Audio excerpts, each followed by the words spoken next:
The California War is sponsored by the Ohana Justice Center Charitable Trust, serving our Ohana since 2013.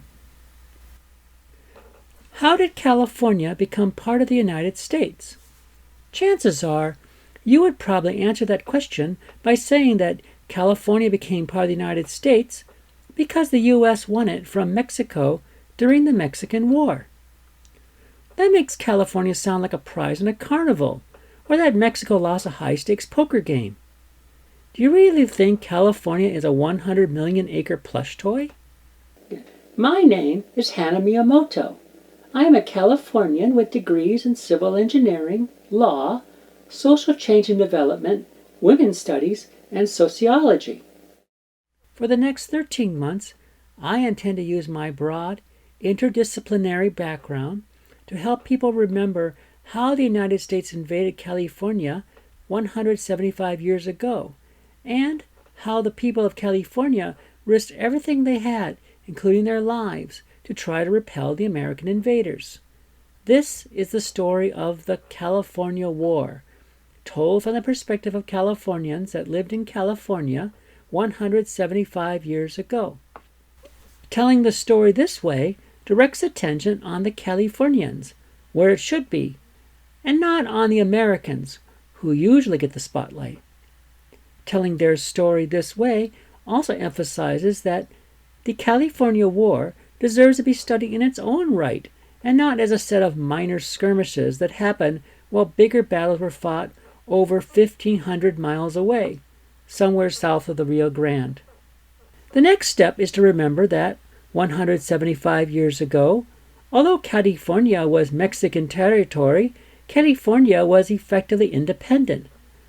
Although most of the people reflected some mix of indigenous and Mexican culture, the people of California lived lives that were almost separate from the people of central Mexico, since slow sailing ships and the dangerous trek across the Sonoran Desert were the only ways to communicate between Alta California and central Mexico. Californians had to be independent because they had no one else to rely upon. Many histories refer to pre-1846 California as Mexican California, implying that since the people were Mexican citizens, they were loyal to the Mexican government, and then after the U.S. invaded, they meekly became American citizens and declared their loyalty to the American government. So how Mexican was Mexican California? Actually, not a lot. For starters, the territory of Las Californias was never a Mexican state.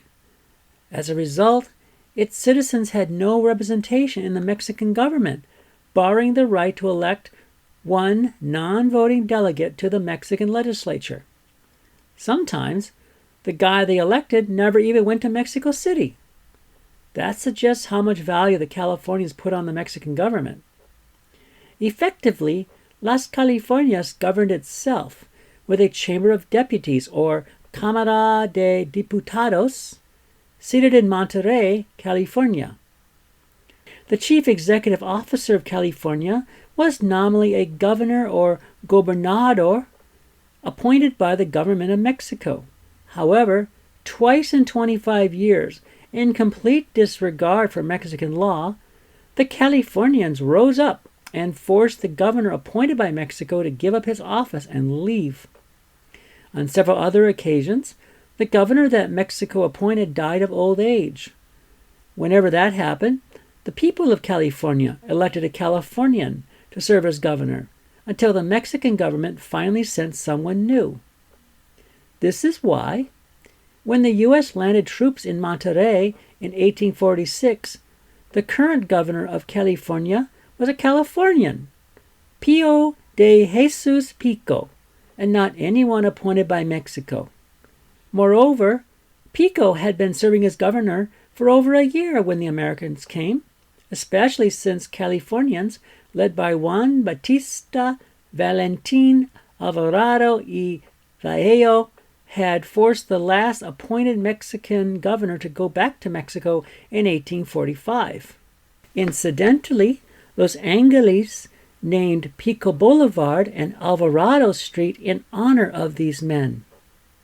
All that prior self-government experience is one reason why California went directly from being an American conquest to becoming an American state, without ever being part of a territory. Even the California state boundaries were set by Californians, and not by Congress. This is also why Athena, the mythical Greek goddess who was born a full-grown adult, dominates our state's seal. Even the red star on our flag, the one over the California bear, recalls our sovereignty within the Mexican and American republics.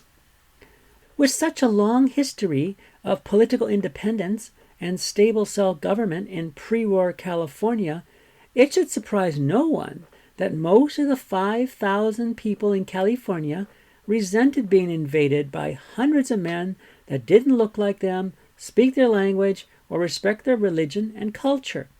In fact, it only took about 6 weeks of Yankee rule for Californians to rise up against their American masters, starting in Los Angeles. For the next 3 months, most of Southern California was free of American troops, until the Yankees brought more ships and men to conquer it all over again in January 1847. The history that most people are taught, to the extent they are taught anything about the California War, ignores how much and how many Californians resisted the Americans with every weapon they had, from cannons to spears. Conquering Alta California, the present-day state of California, took 7 months and many American and Californian lives. Moreover, the fighting only ended when the Americans agreed to conditions that Californians thought would help them preserve their way of life. So that's the history. Why is the California War important now? And more to the point, why should you care whether and how Californians fought the United States?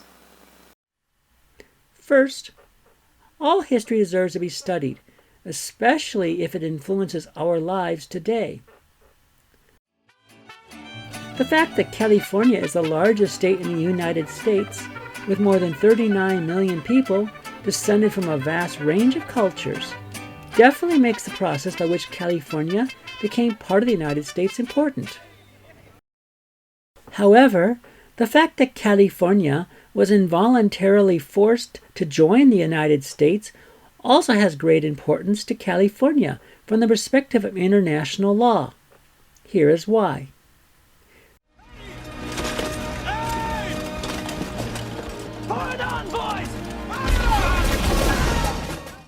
Since 1861, the United States has insisted that no state may leave the United States without first getting permission from the U.S. government. The official reason for this rule, in the words of President Abraham Lincoln, is that all state governments govern land that became American territory through either war, trade, or purchase by the United States. Since all the states were on land that was under the control of another country before they became states, unilateral secession is impossible. Even Texas was never truly secure from invasion until the United States sent its army and navy to battle Mexico in 1846.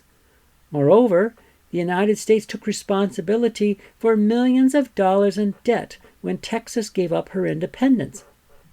However, unlike Texas, most of the people of California never wanted to be part of the United States. The history of the California War proves that. In the continuum between colony and settler republic, California is clearly a colony, seized by the U.S. military and forced into asking for statehood, literally at gunpoint. This is the history that the California War will explore. The focus of the California War project will be a weekly series of short video productions, with each video examining the events that occurred 175 years before that week. This approach is modeled after the innovative the Great War Channel that presented the events and issues of the First World War on a similar week-by-week basis during the centennial anniversary of World War I. The great advantage of covering the California War week by week is that it provides ample time to not only mention all the important events, but to put them in perspective in a way that anyone will have time to watch, absorb, and discuss with other viewers. A weekly format even leaves time to profile key personalities, important issues, and historic sites. A chronological approach is also naturally immersive, by only revealing the whole story a bit at a time, like a good detective story. I can promise you that you will not believe where some of these threads will lead. Since I live in Southern California, many of the key monuments, museums, and historic sites relating to the California War are within easy driving of my home. However, your contributions to the California War through Patreon will help defer the cost of royalties, image use costs, shooting fees, research expenses, and other costs of producing higher quality programs. To allow you to support this project, a Patreon page has been set up to allow you to support this important project. Thanks to the assistance of the Ohana Justice Center Charitable Trust, a research and educational organization recognized by the Internal Revenue Service, all contributions to the California War Patreon page are tax deductible. Patreon contributors will also be invited to participate in special live stream conferences and other Patreon-only discussions. As a scholar, I look forward to discussing the California War with you. In addition to getting involved through Patreon, you can support this channel by clicking the thumbs up icon below and subscribing to this channel. Remember to also click the bell icon to receive notifications when we post new videos. So thank you for viewing this video, and remember to watch week 1 of the California War. Remember to click the like button and subscribing to this channel as well. Mis camaradas, viva California!